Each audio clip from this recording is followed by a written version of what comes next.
지금 국가와 기업들이 우리의 일상생활을 정확하게 들여다보고 있습니다.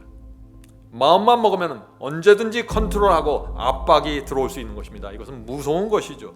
그래서 꽤 오래됐는데 몇 년 전에 구글의 몇몇 엔지니어들이 자기들은 양심상 더 이상 이런 일을 할 수 없다라고 해서 사표를 내고 떠나버렸어요. 그 많은 월급을 받는 사람들이 직장을 떠나버렸어요. 너무 이건 괴롭다. 여러분, 선지자 다니엘이 예언한 지구 역사의 마지막 때가 된 것입니다. 지금 세상이 어떻게 돌아가고 있는지 보셔야 돼요. 앞으로 우리 그리스도인들이 어떻게 살아야 될까요? 우리의 경제 활동은 어떻게 되고 우리의 삶은 어떻게 될까요? 우리의 자녀들은 어떻게 길러야 될까요? 이 문제를 우리가 깊이 들여다봐야 된다는 것입니다.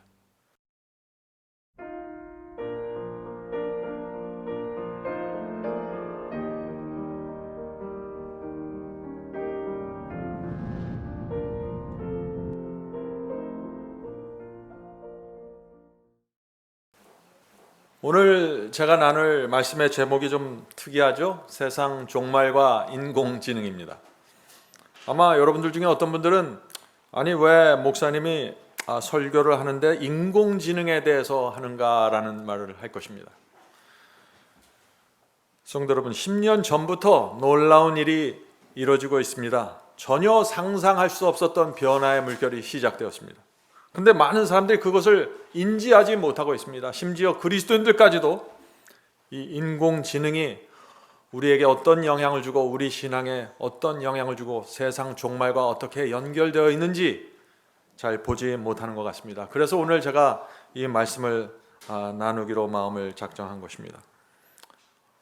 우리 세대는 그러니까 한 50대, 60대 이 나이들은 중화공업과 또 선박과 자동차와 제조업이 세계 10대 기업의 그 주류를 차지하고 있었던 시대였습니다. 1980년대, 90년대까지 세계 10대 기업은 은행이나 물건이나 어떤 기계를 만들어내는 회사들이 세계적인 회사였습니다. 그러나 2011년이 되면서 완전히 달라지기 시작했습니다. 2011년에 구글이 갑자기 세계 최고의 기업으로 올라오게 되었고 또 애플이 올라오게 되었고 2015년도에는 판도가 완전히 달라지면서 또 2017년에 아마존이 또 세계적인 기업으로 올라왔습니다. 지금 그래서 세계 8대 기업은 우리가 생각하는 그런 회사들이 아니라 전혀 다른 회사들이 세계 8대 기업을 차지하고 있다는 것입니다. 무엇인가요? 아마존입니다. 구글, 애플, 마이크로소프트, 페이스북, 또 텐센트, 세계 최고의 게임 기업이죠. 게임 기업이 세계 8대가 됐습니다. 텐센트, 알리바바, 삼성입니다. 자, 8대 기업의 공통점이 어떤 회사들입니까? 무엇입니까? 모두 IT죠. 인터넷 기업입니다. 스마트폰과 깊이 연결된 회사들이죠. 그들은 이 모든 회사들의 최고의 목표는 뭐냐면 인공지능을 개발하는 것입니다. 이렇게 될 때, 이런 각도에서 볼 때 인공지능이야말로 앞으로 세상을 지배할 엄청난 기술이 되는구나 하는 것을 우리가 볼 수 있는 것이죠. 구글은 지난 3년 동안 인공지능 회사만 17개를 인수했다고 합니다. 또 페이스북은 전체 수익의 30%를 인공지능에 지금 투자하고 있다고 합니다. 왜 세계 기업들이, 세계적인 대기업들이 왜 인공지능에 이렇게 집중하고 있을까요? 성도 여러분, 앞으로 이 인공지능으로 세상이 어떻게 변화가 될까요? 세계 8대 기업, 10대 기업이 인공지능에 올인하면은요, 나머지 회사들과 나머지 나라들도 다 그쪽으로 가는 것입니다. 그렇게 봐야 되는 것입니다. 얼마 전 뉴스에서 이런 기사가 나왔습니다. 코로나 바이러스가 확산되면서 인공지능을 장착한 로봇이 인간의 역할을 대신하고 있다. 인터넷을 통해서 입력되는 무한한 정보를 인공지능이 스스로 정리하고 판단하면서 사람을 닮아가고 있다. 자, 인공지능 굉장히 좋은 것 같지만 굉장히 의문을 갖게 만드는 것입니다. 인공지능이 무엇인지 아는 사람들은 인공지능에 두 가지 극단적인 면이 있다고 지금 말하고 있는 것입니다. 테슬라 전기 자동차의 일론 머스크 있죠? 그분은 인공지능을 지목하면서 인류가 악마를 소환하고 있다고 경고했습니다. 테슬라 자동차 안에는 인공지능이 깊이 들어가 있는데 인공지능은 악마를 소환하는 것이다 라고 말하고 있는 것입니다. 또 구글의 창업자 레리 페이스는 인공지능이 구글의 최종 목표라고 칭찬했습니다.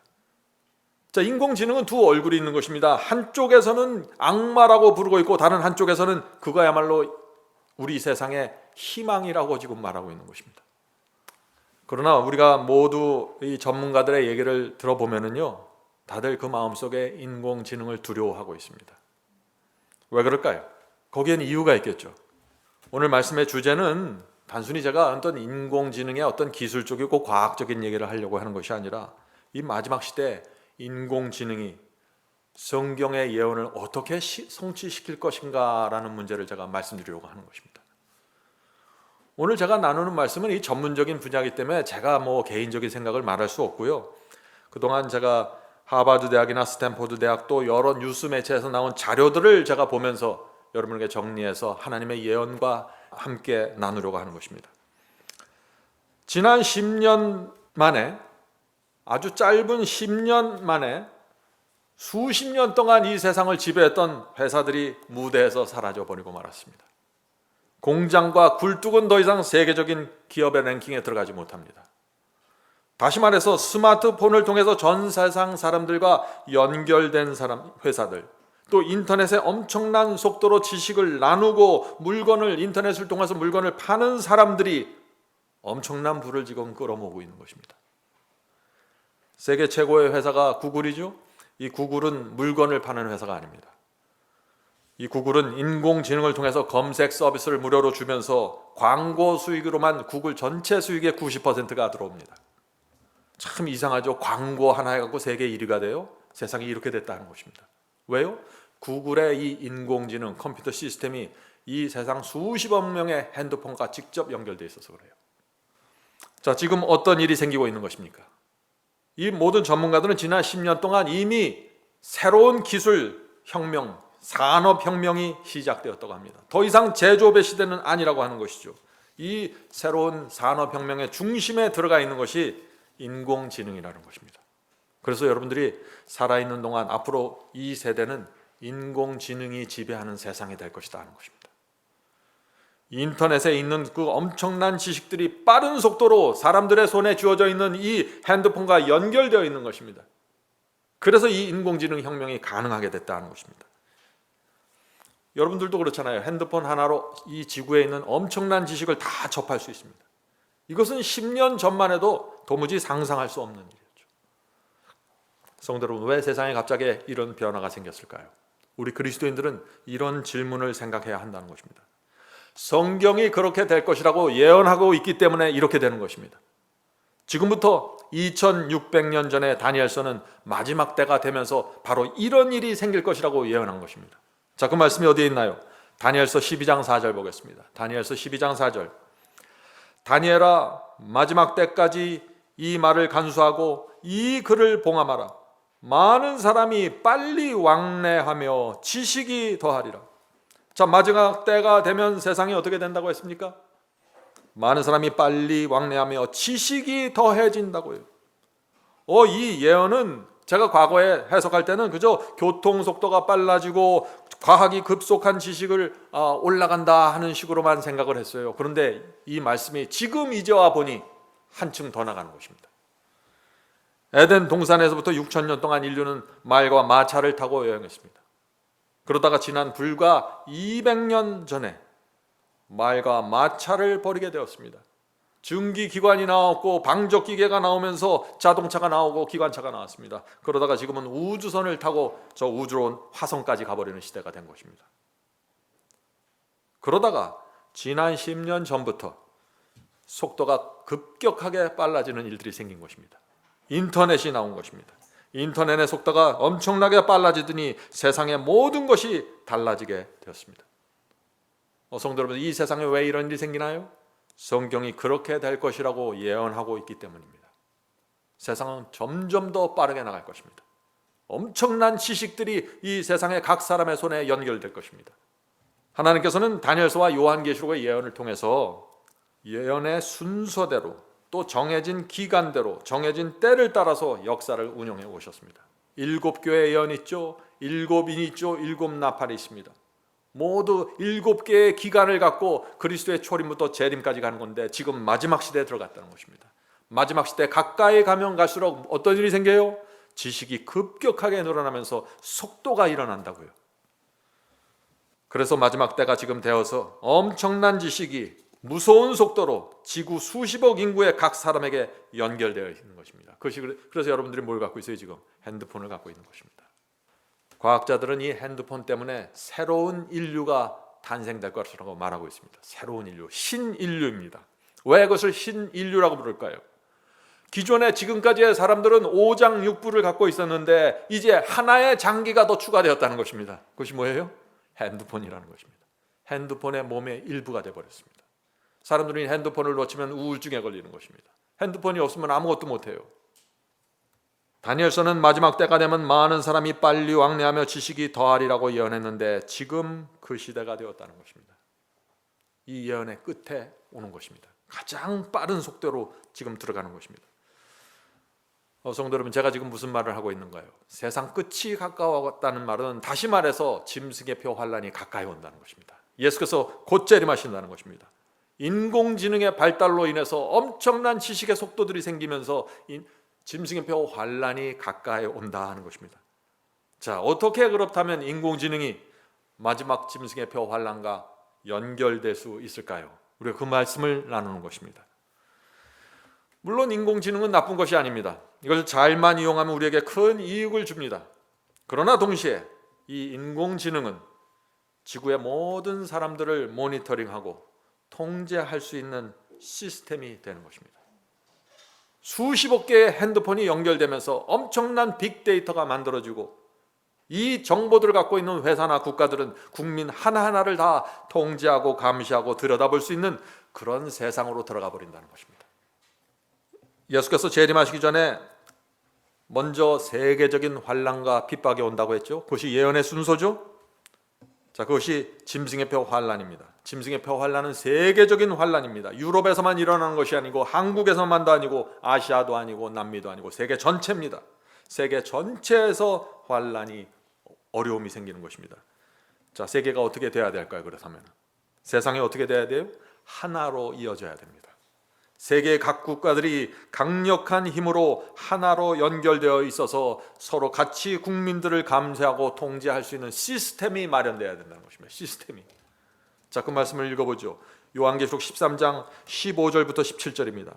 요한계시록 13장 15절부터 17절. 짐승의 우상에게 경배하지 아니하는 자는 몇이든지 다 죽이게 하더라. 자, 국가에 힘이 없으면 이런 일은 일어날 수 없는 것입니다. 저가 모든 자 곧 작은 자나 큰 자나 부자나 빈궁한 자나 자유한 자라 종들로 그 오른손이나 이마에 표를 받게 하고 누구든지 이 표를 가진 자 외에는 매매를 못하게 하니. 많은 사람들이 이 말씀을 읽으면서 질문을 하죠. 어떻게 국가가 사람들에게 물건을 사고 파는 것을 컨트롤하고 매매하는 것을 강압적으로 조절할 수 있습니까? 어떻게 국가가 국민들을 이렇게 핍박할 수 있나요? 라는 질문을 합니다. 그런 일이 정말 생길까요? 성도 여러분, 어떻게 이런 상황이 생길 수 있을까요? 한 가지 분명한 사실은 국가가 강력하게 각 사람을 통제하고 살필 수 있는 시스템이 마련되어야 한다는 것입니다. 각 사람이 무슨 생각을 하고 어떤 신앙을 갖고 있는지, 무엇을 하는지, 돈을 어떻게 사용하고 있는지, 생활을 어떻게 하고 있는지 파악이 돼야 된다는 것입니다. 지금 파악이 되고 있습니까? 많이 파악이 되고 있습니다. 왜요? 여러분의 인터넷, 핸드폰을 통해서 핸드폰이 인공지능하고 연결되면서 엄청난 빅데이터가 형성되고 있고 모든 사람들은 권력 있는 자들은 다 그것을 들여다볼 수 있게 되어 있는 것입니다. 놀라운 사실은 요새 뉴스를 보면은요, 온 세상이 사람들을 통제하고 컨트롤하는 쪽으로 흘러가고 있습니다. 모든 기술이 그쪽으로 가버리고 있어요. 지금 2007년에 스티브 잡스가 스마트폰을 내놓았죠. 그때부터 불과 10년 만에 50억 지구인들이 스마트폰을 다 손에 갖게 된 것입니다. 한국은요, 전체 인구의 95%가 스마트폰을 사용하고 있다고 합니다. 무슨 뜻인가요? 스마트폰을 사용한다는 것은 나에 대한 모든 정보가 인터넷과 연결되어 있고 인공지능으로 연결된다는 것입니다. 거기서 다 이 데이터를 갖게 된다는 것입니다. 그래서 요즘 기업들은요, 우리가 뭘 좋아하는지 다 알아요. 내가 뭘 좋아하는지, 취미가 무엇인지. 이 세계적인 기업들, 구글, 아마존, 페이스북, 유튜브는요, 지구에 사는 사람들의 다 취미 생활과 기호와 그들이 뭘 하고 있는지 다 들여다보고 있습니다.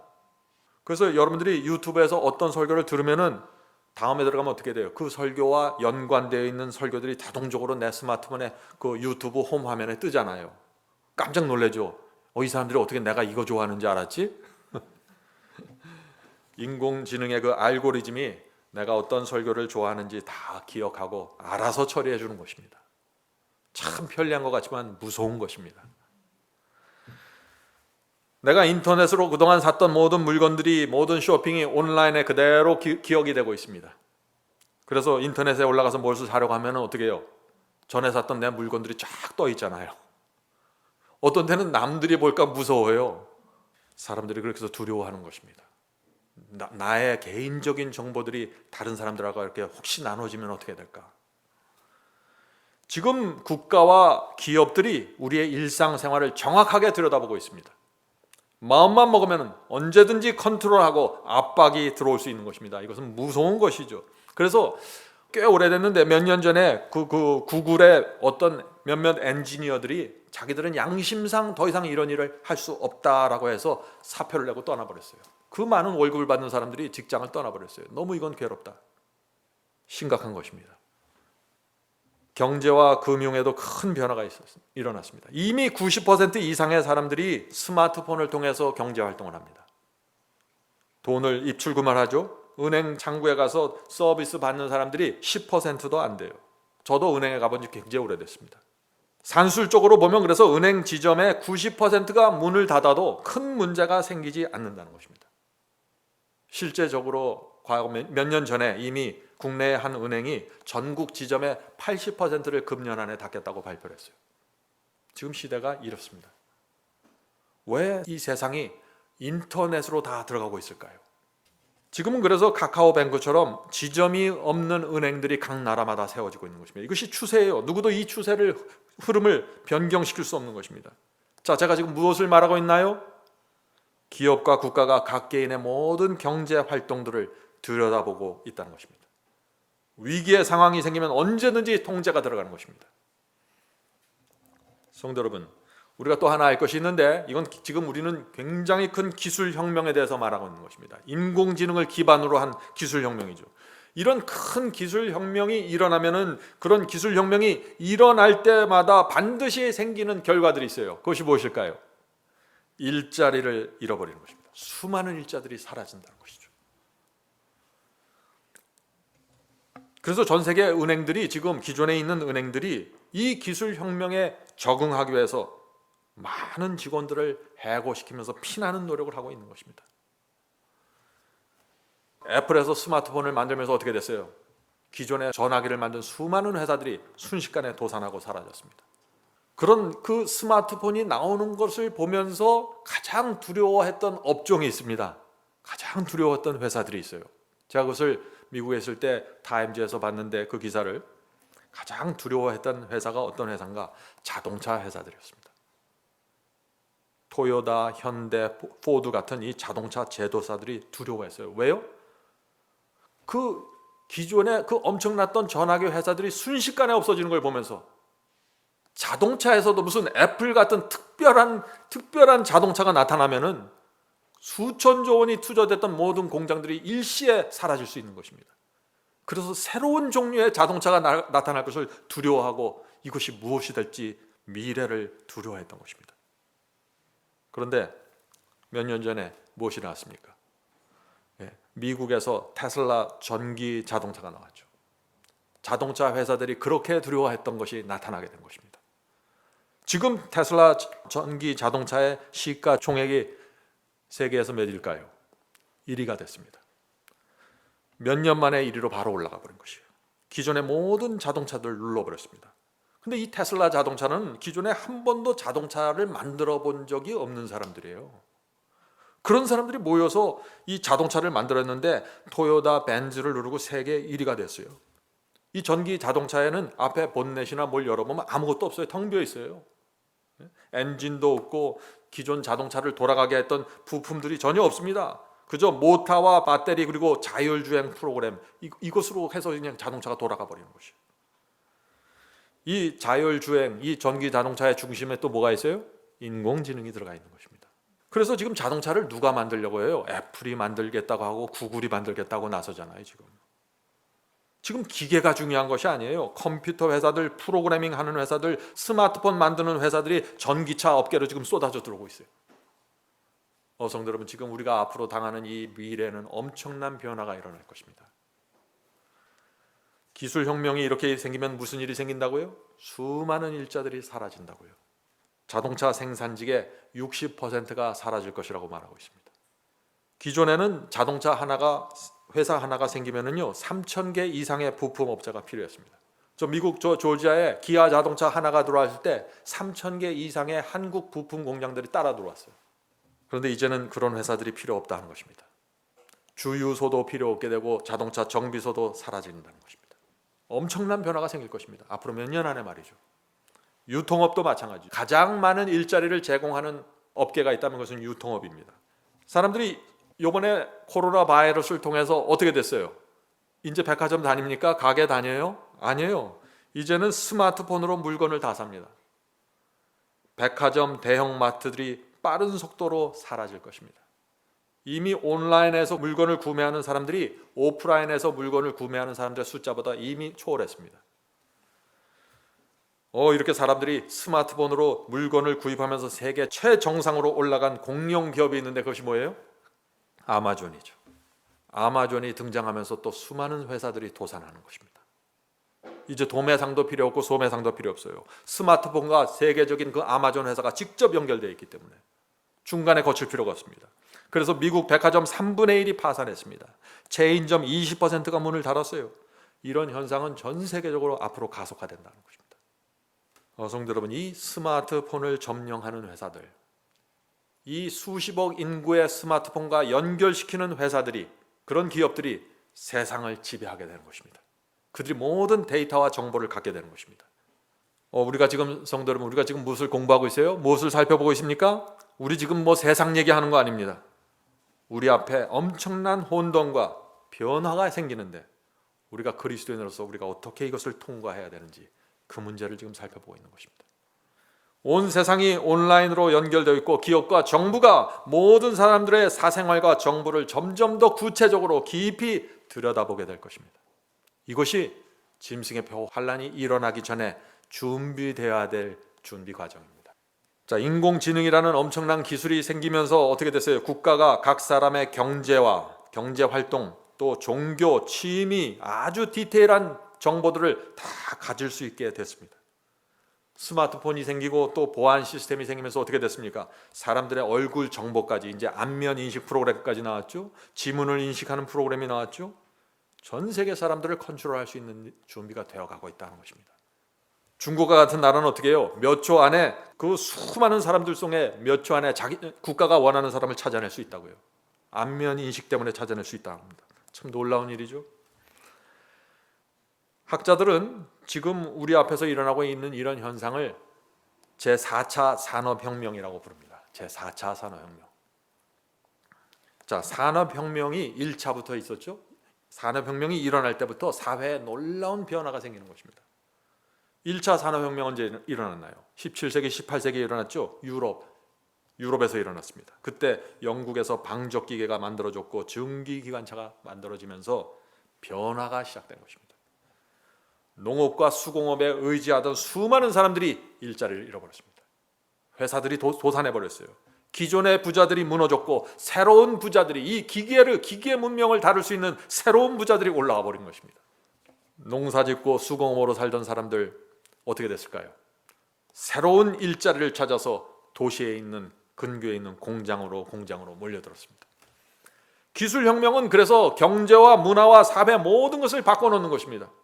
기술을 가진 나라는 선진국이 되어버렸고 그 당시 기술이 없는 나라들은 뭐가 됐어요? 식민지가 됐습니다.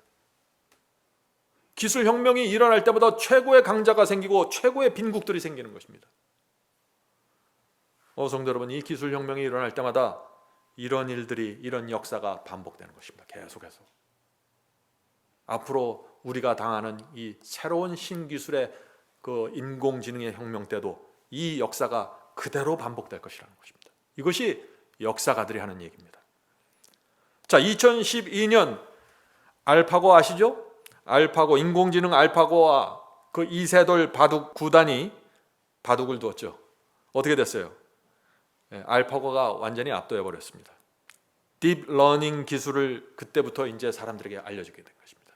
딥러닝이라는 것은 배운다는 얘기, 깊이 배운다는 것이죠. 스스로 찾아서 공부하는 게 아니에요. 그냥 컴퓨터에 알고 있는 지식을, 그동안에 바둑과 관련된 모든 지식을 다 넣어줬더니 이 지식을 갖고 이 컴퓨터가 스스로 공부하고 학습해서 바둑을 배워서 이세돌을 이기게 된 것입니다. 그래서 인공지능이 무엇인가 스스로 학습을 하고 논리적으로 추론하고 판단하면서 최고의 바둑 기사를 압도하게 된 것입니다. 이때 전 세계에 중계됐죠. 사람들이 깜짝 놀랐습니다. 와, 인공지능이 이렇게 무서운 것인가? 사람들은 그때 알파고가 앞으로 어디까지 발전할 것인가 하고 생각을 했어요. 2012년에 알파고 인공지능이 나타났고 2014년에 또 하나의 인공지능이 나타나서 사람들을 깜짝 놀라게 했습니다. 어디에 나타났을까요? 뉴욕 월스트리트에 또 다른 인공지능이 나타났는데 이것은 금융 알파고예요. 월스트리트의 골드만삭스 투자회사 아시죠? 세계 최고의 투자회사입니다. 여기에는요, 이 회사 들어가려면 미국에서 아이비리그 최고의 명문대학 수석으로 나오면 들어갈까 말까예요. 정말 들어가기 어려워요. 엄청난 월급을 주니까. 그런데 그런 대학의 출신들 천재들이 600명이 그 금융 트레이더로 그 골드만삭스에 일하고 있었습니다. 그런데 그 회사에서 전격적으로 인공지능 캔쇼를 도입했습니다. 자, 인공지능의 이름을 캔쇼라고 붙인 것이죠. 금융 알파고가 도입된 것입니다. 자, 어떤 일이 생겼을까요? 골드만삭스에 어떤 일이 생겼을까요? 제가 말씀드렸죠. 새로운 기술 혁명이 들어갈 때마다 수많은 사람들이 일자리를 잃어버린다고요. 골드만삭스에서 일하던 천재 600명이 해고됐습니다. 598명이 해고됐습니다. 몇 명이요? 600명 중에 몇 명이 해고됐다고요? 598명이 해고됐어요. 왜 해고됐을까요? 이 인공지능이 들어가서 캔쇼가 일을 하는데 이 600명의 천재들이 한 달 동안 일하는 것을 2시간 안에 끝내버렸어요. 골드만삭스 회장이 이 600명에게 월급 줄 마음이 생기겠어요? 이 인공지능이 들어가서 일하는데 투자 판단도 정확하고 일을 엄청나게 빨리 하고 수익도 더 내는 거예요. 그러니까 해고시키고 나머지 2명 남아서 이 사람들 뭐 할까요? 나머지 2명은 인공지능 보조를 하는 것입니다. 인공지능에 끊임없이 투자에 대한 정보를 입력시켜주는 일을 하는 것이죠. 그래서 그 다음에 2015년에 골드만삭스 회장이 이렇게 이제 미디어에 발표했습니다. 우리는 더 이상 금융 투자 기업이 아닙니다. 왜냐하면 우리는 이제 인공지능이 투자 업무를 전담하고 있습니다. 이제부터는 우리는 인공지능 기업입니다. 성도 여러분, 지금 세상이 어떻게 돌아가고 있는지 보셔야 돼요. 앞으로 우리 그리스도인들이 어떻게 살아야 될까요? 우리의 경제 활동은 어떻게 되고 우리의 삶은 어떻게 될까요? 우리의 자녀들은 어떻게 길러야 될까요? 이 문제를 우리가 깊이 들여다봐야 된다는 것입니다. 지금까지는요, 공부 잘하고 좋은 대학 나오고 잘 배우고 무엇이든지 전문적으로 하면은 그 사람이 고급 전문가가 되고 고급 인력이 되고 돈도 잘 벌었어요. 근데 앞으로는 그런 일들은 누가 해요 지금? 그런 일들은 인공지능이 대체되는 것입니다. 전문가들은 그래서 고급 인력일수록 인공지능이 대체할 가능성이 크다고 말하는 것입니다. 의사, 판사, 금융 전문가, 변호사처럼 고급 두뇌일수록 인공지능이 대체할 가능성이 높은 것입니다. 제 얘기가 아닙니다, 이거. 몇 해 전에 미국에서 텔레비전 쇼가 있었습니다. 그 텔레비전 퀴즈 쇼에 나왔는데 그때 인공지능 왓슨이라고 불리는 인공지능 왓슨이 출연해서 사람들이 큰 화제를 모았습니다. 그때 이 왓슨과 대결하는 이 사람이 나왔는데 이 사람은 72회 연속 그 텔레비전 퀴즈쇼에서 72회 연속 퀴즈왕이 됐던 사람이에요. 이 사람도 엄청나게 똑똑하겠죠? 이 똑똑한 72회 연속 우승한 이 사람과 왓슨, 인공지능 왓슨이 대결한 것입니다. 누가 이겼을까요? 인공지능이 완벽한 승리를 해버렸습니다. 이 사회자가 질문을 던지면 대답을 하잖아요. 여기에 사람이 있고 여기 인공지능이 있습니다. 사람인지 사회자가 그 어려운 질문들을 던지는데 이 왓슨이, 인공지능 왓슨이 그걸 듣고 다 분석하고 알아듣고 해서 바로 대답을 내놓는 거예요. 그 대답을 내놓는데 이 퀴즈 왕보다 72회 연속 퀴즈 왕 한 사람보다 더 빨리 더 정확한 대답을 내놓는 거예요. 그래서 그 그 대결의 결과로 이 인공지능 왓슨이 100만 불의 상금을 받았습니다. 처음부터 상대가 되지 않는 게임이죠. 인공지능 왓슨이 어느 정도인지 아세요? 1초에 책 100만 권 이상의 분량의 정보를 학습하고 정리할 수 있는 컴퓨터입니다. 상상할 수 없는 지능과 능력이죠. 인공지능이 앞으로 우리의 삶에 어떤 영향을 미칠까요? 그래서 제가 이 문제를 나누는 것입니다. 제가 이 문제를 2주 전에 이 문제를 들여다보면서 깜짝 놀랐어요. 이것은 우리 그리스도인의 신앙에 중요한 영향을 미칠 수 있겠구나. 하버드 대학과 이 스탠포드 대학에서 인공지능에 대한 연구 결과들이 나왔습니다. 이 결과들을 보면은 충격적입니다. 그들은 미래를 이렇게 설명합니다. 앞으로 인공지능에 의해서 수많은 직업들이 대체되면서 대다수의 사람들이 난민 수준의 삶으로 떨어지게 될 것이다. 어느 수준으로요? 난민 수준이 된다고요. 난민 수준. 믿을 수 없는 말이죠. 그러나 제가 골드만삭스의 그 인공지능을 바라보고 또 천재 전문가, 투자 전문가 600명 중에 598명이 순식간에 해고되는 그 기사를 읽으면서 앞으로 인공지능이 이 세상을 지배하겠구나 하는 그 모습을 보게 되는 것입니다. 성도 여러분, 두려워할 필요 없습니다. 세상 사람들은 두려워할 수 있어요. 이런 모습을 보면서 어떻게 이 세상이 흘러갈 것인가 두려워할 것입니다. 그러나 하나님의 말씀과 예언을 알고 있는 우리는 진리 안에서 미래를 정확하게 볼 수 있습니다. 오늘 우리가 그 말씀을 좀 나누려고 하는 것입니다. 성도 여러분, 인공지능의 발전 속도 놀라울 것입니다. 왜 놀라워요? 전 세계에 있는 그 수억 대의 스마트폰에서 올라오는 엄청난 정보들이 계속해서 인공지능에게 정보를 제공하고 인공지능은 앉아서 그것을 계속해서 학습하고 추리하고 판단하면서 도무지 상상할 수 없는 능력들이 생기는 것입니다. 각 분야별로 말이죠. 전기자동차도 인공지능으로 움직인다고 했죠. 이 전기자동차도 계속해서 인포메이션을 받는 것입니다. 이미 팔려나간 전기자동차들이 도로를 달리면서 생기는 수많은 정보들을 날마다 인공지능 테슬라 자동차에게 계속해서 보내주는 것입니다. 인터넷을 통해서. 전기차의 인공지능이 그 모든 정보들을 받아서 놀라운 속도로 학습하고 프로그램을 진화시키는 것입니다. 그리고 그 진화된 프로그램을 다시 전기차에게 주는 것입니다. 그래서 점점 더 이 성능을 좋게 가져가는 것이죠. 성도 여러분, 이 인공지능의 힘이 뭔지 아세요? 인공지능의 힘. 인공지능의 힘은 뭐냐? 하루 24시간 잠도 자지 않고 정보를 받아들이고 학습하면서 공부합니다. 이 세상에 어디 그런 학생이 있겠어요? 엄청난 에너지로 지식을 받아들이면서 발전하는 것입니다. 그래서 지난 몇 년 동안 이미 이런 일들이 이루어졌어요. 그래서 지금 다 큰 기업마다 다 어떻게 하면 우리가 인공지능으로 인력을 대체할 것인가, 그것을 고민하고 있는 것이에요. 그래서 맥도날드에서 어떤 결정을 했을까요? 맥도날드에서 이 로봇을 개발하고 로봇에 인공지능을 넣어서 무인 햄버거 가게를 지금 준비하고 있다고 합니다. 그렇게 되면 어떻게 될까요? 수많은 일자들이 또 사라지는 것입니다. 인공지능으로 운영하는 무인 호텔이 생겼습니다. 일본에도 생겼고 미국에도 생겼어요. 인공지능이 호텔에 딱 들어가서 무인으로 돼버리니까 어떻게 됐을까요? 호텔비를 50% 절감하게 됐어요. 그러니까 옆에 있는 호텔들하고 경쟁이 안 되는 거예요. 탁월한 경쟁력을 갖게 된 것입니다. 그 결과 어떤 일이 생겼을까요? 직원들이 또 50% 해고됐습니다. 인공지능이 작곡도 합니다. 작곡. 네? 노래도 만들어요. 기사를 써주잖아요. 인공지능 안에 넣어주면 인공지능이 기사를 읽고 이 분위기를 스스로 파악해서 가사의 분위기에 맞춰서 노래를 만들어냅니다. 몇 분 안에 만들어내요. 러시아에서는 인공지능이 쓴 소설이 베스트셀러가 되었습니다. 성도 여러분, 지금 우리가 어느 세상을 살고 있나 잘 보셔야 돼요.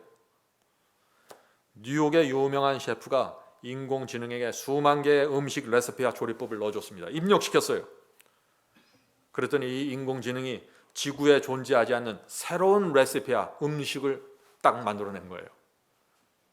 이 인공지능이 새로운 요리를 만든 모든 과정을 알려주었고 어떤 소스를 써야 되며, 그래서 이 셰프가 그 인공지능이 준 레시피대로 음식을 해냈더니 그 맛이 기가 막힌 거예요. 이 세상에 존재하지 않는 새로운 맛을 만들어낸 것입니다. 이런 얘기들이 어떻게 보면 참 아름답게 들리고 낭만적으로 들리지만 이 내용을 들여다보면요, 무서운 일이 지금 진행되고 있는 것이에요. 그래서 수많은 회사들이 인공지능을 장착한 로봇을 개발하기 위해서 올인하고 있는 것입니다. 이 인공지능과 이 로봇은요, 회사 주인의 입장에선 이것보다 좋은 것은 없어요. 왜요? 임금을 올릴 필요도 없잖아요. 파업 염려할 필요도 없어요. 밤에도 자지 않고 일해요. 휴가도 없어요. 이기심도 없어요. 예? 인공지능 로봇은 최고의 직원입니다. 그래서 공장용 인공지능이 나오고 농업용 인공지능이 나왔습니다. 농업용 인공지능이 무엇인가요? 씨를 심고 식물을 심고 추수하는 모든 일을 다 인공지능 로봇이 하는 것입니다.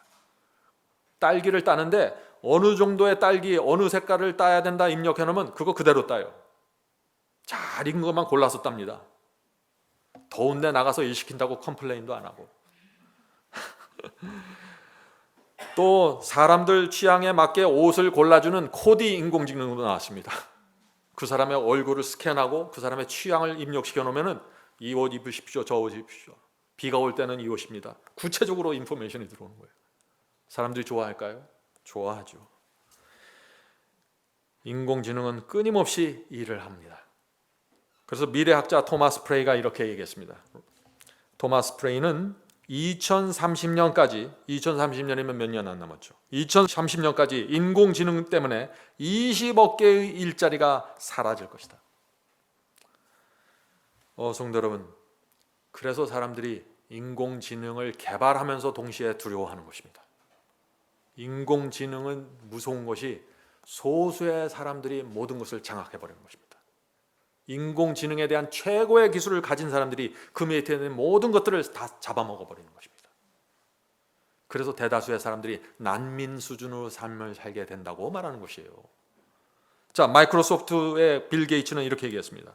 인공지능의 힘이 강해지면 인류에게 위협이 될 수 있다. 또 영국의 스티븐 호킹 박사 이렇게 얘기했습니다. 인공지능은 인류의 종말을 불러올 수 있다. 엄청난 얘기죠. 테슬라 자동차의 일론 머스크는 인공지능은 악마를 소환하는 이다. 무서운 얘기를 하고 있는 것입니다. 인공지능이 인류에게 위협이고 인류의 종말이고 악마를 소환한다고요. 성도 여러분, 인공지능 우리가 생각하는 것보다 훨씬 위험한 존재가 될 수 있습니다. 어떤 사람에겐 필요하겠지만 이것이 잘못 사용되면, 과도하게 사용되면 악마가 될 수 있다는 것입니다. 성도 여러분, 선지자 다니엘이 예언한 지구 역사의 마지막 때가 된 것입니다. 엄청난 지식이 모여서 엄청난 빠른 스피드로 들어가서 인공지능을 만들어내고 그것이 세상을 지배하게 되는 것입니다. 이것이 짐승의 표 환란을 오게 만드는, 준비하게 하는 과학적인 기반이 되는 것입니다. 소수의 세력이 지구 전체의 데이터를 갖고 있는 것입니다. 무서운 일이 생기는 것입니다. 오늘 이 시간과 다음 설교를 통해서 우리가 앞으로 어떤 일을 생기게 되는지 두 번의 설교를 통해서 제가 이 문제를 좀 나누려고 하는 것입니다. 2016년 서울대학교에서 놀라운 발표를 했습니다. 지금부터 향후 2045년까지, 자, 2045년이면 이제 25년 남았죠. 25년 동안 한국 사회가 인공지능 때문에 4개의 계급 사회로 바뀌어진다는 연구 결과를 발표했습니다. 참 믿기 어렵지만은 그렇게 될 것이라고 말하고 있는 것이에요. 앞으로 25년 안에 말이죠. 자, 그 4개의 계급이 뭔가? 첫 번째 계급은 인공지능 기업을 소유한 사람들이라는 것입니다. 다시 말해서 구글이나 아마존 같은 이런 기업들이 인공지능의 최고의 기술을 갖고 있는 사람들이 첫 번째 제 상위 클래스가 될 것이다 하는 것이죠. 뭐 석유 만들고 기계 만들고 선박 만들고 이런 거 다 이제 사라지는 거예요. 더 이상 인류가 아니에요, 그런 사람들은. 자, 두 번째 계급은 뭐냐? 인공지능 플랫폼 안에서 스타가 된 사람들이라는 것입니다. 인공지능 플랫폼 안에서 스타가 된 사람들.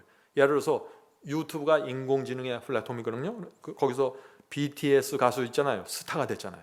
유튜브를 통해서 스타가 됐습니다.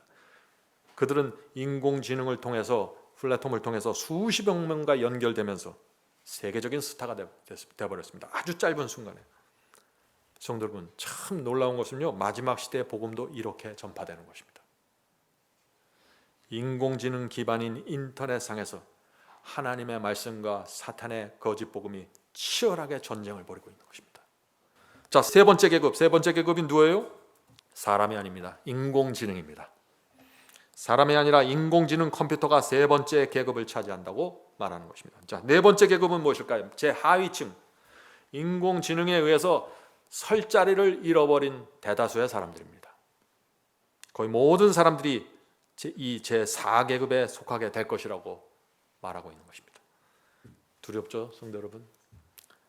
인공지능 때문에 결국 99%의 사람들이 최하급으로 떨어지게 된다는 것입니다. 난민 수준으로 떨어진다는 것입니다. 이 표현이 정말 두렵지 않아요? 난민 수준. 왜 난민이라고 부르는가? 잠시 후에 제가 설명드릴게요. 인공지능을 지배하는 이 1%의 사람들이 세상을 지배하는 것입니다. 요새 빈부격차가 크다고 하죠. 이것은 더 커져요. 훨씬 더 커지게 됩니다. 이 인공지능이 나오면. 자, 1%의 사람들이 세상을 지배한다. 무슨 뜻인가요? 99%의 사람들은 일자리가 제대로 없고 계속해서 불안정하게 살기 때문에 국가에 의지할 수밖에 없다는 거예요. 국가가 주는 복지와 국가가 주는 음식에 기대어 살게 된다는 것입니다. 이번에 코로나 바이러스가 오니까 어떻게 해요? 국가가 지원금을 주잖아요. 그런 것으로 이제 세상이 돌아간다는 거예요. 거의 모든 사람들이 그래서 난민 수준으로 떨어진다는 말이 여기서 나오는 것입니다. 무슨 뜻인가요? 국가가 인공지능과 빅데이터와 시스템을 통해서 국민들을 지배하고 들여다보고 컨트롤한다는 것입니다. 이거 참 무서운 얘기죠. 성도 여러분, 이런 시대에 우리가 어떤 신앙으로 살아야 될까요? 우리가 무엇을 바라보고 살아야 될까요? 자, 이런 이야기들이, 이런 학자들의 이야기가 100% 실현되지 않는다고 할지라도 이 중에 반만 이루어져도 어때요? 무서운 사회가 되는 것입니다. 성도 여러분, 어떻게 우리 그리스도인들이 이 인공지능의 시대에 살아남을 수 있을까요? 오늘 우리가 이것을 살펴봐야 되는 것이죠. 또 하나의 문제가 있습니다. 또 하나의 문제는 뭐냐면은 지금 지구 대부분의 나라에서 빠른 속도로 고령화가 이루어지고 있습니다. 지금 현재 세계에서 가장 빠르게 고령화가 이루어지는 나라가 어디예요? 일본입니다. 한국입니다. 중국입니다. 이 세 나라, 동북아시아에 있는 이 세 나라가 지구 전체에서 가장 빠르게 노령화되고 있습니다. 왜 그럴까요? 삶이 힘들어진 거예요. 스트레스가 많다는 것이에요. 이미 오래전부터 그래서 한국에서 그 어린 학생들이라는 초등학교들이 폐교되고 있죠. 이제는 어린아이가 없는 골목이 나옵니다. 어린아이를 볼 수 없는 동네들이 나오고 있습니다. 노인들만 사는 마을들이 나타나고 있습니다. 이것이 지금 현재의 모습입니다. 그래서 지금 한국의 인구 통계학자들은 지금 이런 추세로 가면은 2026년에는 한국 노인이 전체 인구의 20%를 넘어갈 것이라고 해요. 2026년 몇 년 안 남았습니다. 20%, 5명 중에 하나는 노인이에요. 이런 국가가 세계 수많은 나라들과 경쟁해서 살아남을 수 있을까요? 굉장히 힘든 것입니다. 머지않아 이 한국은 일본과 함께 세계 최고의 고령화 국가가 된다고 말합니다. 젊은이들이 줄어든다는 것입니다. 무슨 뜻인가요? 경제에 치명적인 타격을 받게 된다는 것입니다. 노동력이 없어지는 거예요. 자, 지금 일본을 보면요, 어떤 동네는 15층 아파트 한 동이 있는데 거기 사람이 살고 있는 집은 4집밖에 없대요. 15층 전체에 4가구만 들어가서 살고 있다는 거예요. 고령화가 이루어진 것입니다. 젊은 사람들은 다 도시로 빠져나간 것이죠. 얼마 전에 일본 신문에서 2040년에는 일본 전체 지방자치단체 523개가 사라진다는 기사가 나왔습니다. 전체 일본 지방자치단체 중에 523개가 사라져버려요. 그리고 어느 단체가 사라진다, 그 명단까지 발표가 됐어요. 사람들 크게 놀라는 것입니다. 앞으로 한국이 저출산이고 고령화되죠. 앞으로 이 사회가 어떻게 진행될까요? 가만히 생각해 보세요. 제가 무슨 과한 얘기를 하는 것이 아닙니다. 오늘 제가 나누는 이 정보들을 여러분 가만히 생각해 보세요. 우리의 앞날이 어떻게 된 건지. 우리는 하나님께서 우리를 붙잡아 주시고 도와주시지 않으면 통과할 수 없는 세대를 살아가게 될 것입니다. 진리가 무엇인지 정확하게 보셔야 돼요. 하나님의 예언이 어떻게 이루어지는지 보셔야 돼요. 그걸 알아야 이 앞으로 다가오는 미래를 넘어서고 그리스도를 재림을 준비하게 될 것입니다. 참 이상하잖아요. 지금 세계 전체가 고령화로 들어가고 있습니다. 일할 수 있는 젊은이들이 줄어든다는 것이에요. 그런데 각 나라에서는 치열하게 인공지능을 개발하고 있는 것이에요. 너무 이상하지 않아요? 고령화로 점점 노동력이 줄어드는 시대로 우리가 들어가고 있는데 왜 인공지능을 개발해서 더 일자리를 줄일까요? 말이 안 되는 일을 하고 있는 것이에요. 왜냐하면요, 이 회사들은 경쟁에서 지면은 바로 삼류 회사가 됩니다. 경쟁에서 지는 나라는 바로 삼류 국가가 됩니다. 그래서 죽기 살기로 매달리는 거예요. 경쟁에서 3위 하면 소용없어요. 1위 해야 살아남는 거예요. 인공지능은. 최고의 좋은 인공지능이 있는데 왜 2류, 3류를 쓰겠어요? 그래서 죽기 살기로 여기 매달리는 거예요. 지금 회사들이. 지금 우리 눈에 보는 이 인공지능은요, 아무것도 아니에요. 작년에 구글에서 또 발표했어요. 뭘 발표했냐? 앞으로 양자 컴퓨터를 개발한다고 발표했어요. 양자 컴퓨터. 양자 컴퓨터가 뭐예요? 이세돌을 이긴 알파고 아시죠? 그 알파고가 1만 년 동안 할 일을 이 양자 컴퓨터는 200초 만에 끝난다는 거예요. 이 알파고 인공지능이 1만 년 동안 해내야 될 일을 양자 컴퓨터가 들어오면 200초 안에 끝난다. 상상이 되세요? 그래서 지구 인구를 4계급으로 나누고 최하류의 그 인공지능 밑에 대부분의 사람들이 난민의 수준이 돼버릴 수밖에 없다. 이 엄청난 이런 컴퓨터들이 나오기 때문에 말이죠. 구글, 페이스북, 마이크로소프트 같은 회사에서 이 양자 컴퓨터가 앞으로 10년 안에 상용화될 것이라고 말했습니다. 이 양자 컴퓨터가 상용화되면 어떻게 될까요? 컴퓨터의 IQ가 1만 이상으로 넘어가는 것입니다. 이 IQ 있죠? IQ가 1만 이상으로 넘어가는 거예요. 사람이 천재면 IQ 몇 이상입니까? 180 이상, 200이면 천재잖아요. 양자 컴퓨터는 IQ가 1만이 넘는 것입니다. 어떤 일이 생길까요? 대부분의 사람들은 바보가 되는 것입니다. 실업자가 되고 인공지능의 지배를 받게 되는 거예요. 지금 제가 말씀드리는 게 점점 뭐처럼 돼요? 영화처럼 들리죠? 미래 공상 영화처럼 지금 들리잖아요. 지금 제가 얘기를 하면서도 그렇게 느껴요, 저도. 근데 이게 멀지 않았다는 거예요, 지금.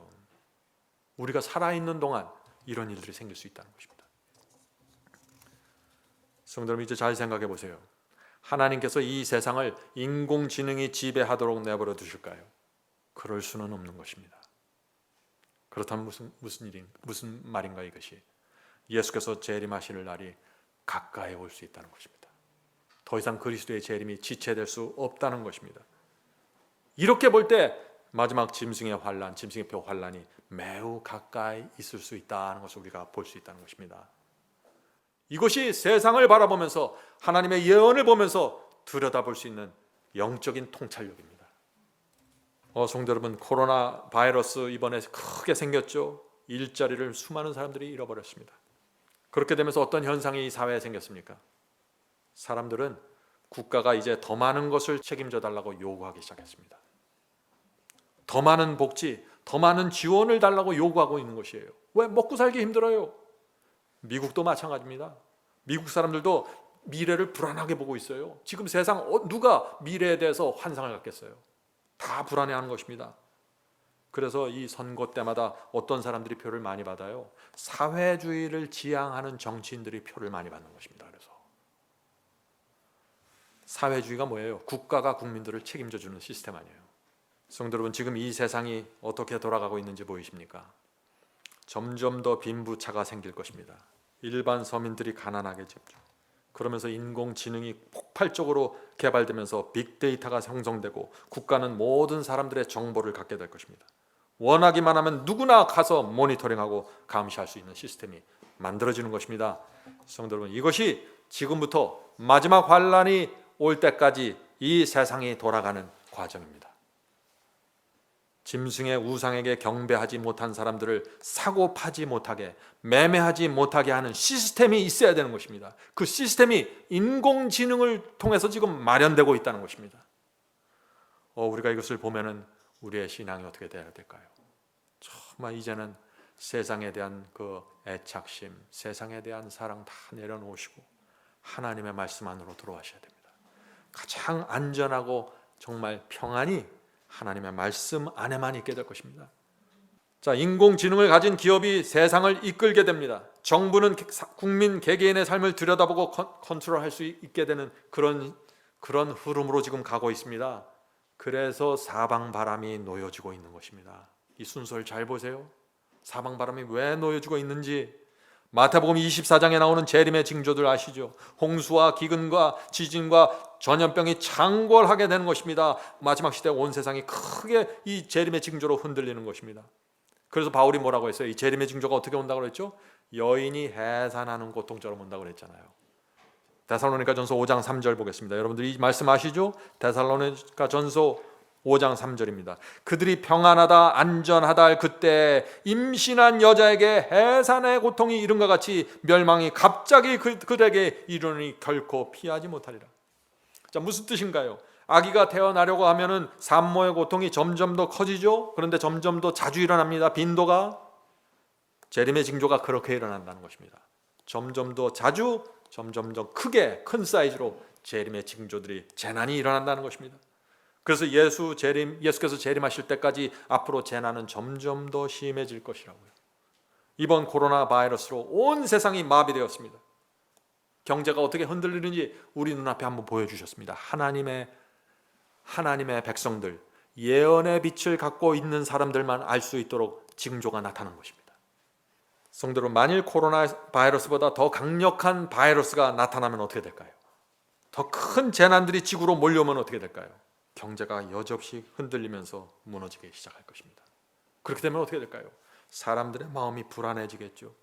예언을 모르는 사람들은 정말 두려워서 떨 것입니다. 앞으로 무슨 일이 생길지 모르니까요. 세상 국가들은 사회의 민심과 인심을 수습하기 위해서 인공지능과 빅데이터를 이용해서 사람들을 감시하고 통제하기 시작할 것입니다. 불안한 심리를 갖고 있는 사람들은 무엇을 바라볼까요?